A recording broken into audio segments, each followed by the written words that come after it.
Il Furlan è arrivato sul principale motore di ricerche mondiale. Di fatto, di pochi dies, Google ha dentro le lingue del suo traduttore ufficiale anche la marilenghe. La lingua furlane entra tra gli ultimi 100 di metodi dentro le aziende americane, tra che compariscono anche diverse dialetti fevelati in Italia. Un progetto che ha veduto protagonisti la Regione Traversi insieme la Arlef, l'Agenzia regionale per lingue furlane. In tal 2025 alla Rafur un nuovo traduttore automatico prodotto in tenestre regione in collaborazione con Google per lingue furlane. Ed è importante innovazione a Fevelin Eros Cisilino, presidente di Arlef, e Doriano Maranzana di Insiel.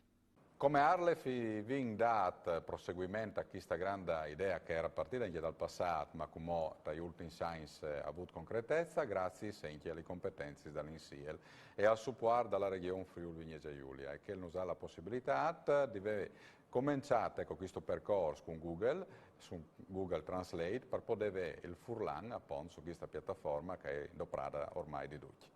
Come insieme abbiamo collaborato appunto con la regione per portare in avanti questo traduttore, il primo traduttore disegno ufficiale, formale appunto tra l'italiano e il furlan, e quindi siamo orgogliosi ovviamente di collaborare con la regione, così come facciamo su tanti altri progetti regionali per portare disegni servizi a tutta la popolazione, a tutta la cittadinanza dal Friuli Venezia Giulia, ma ovviamente anche per i furlans.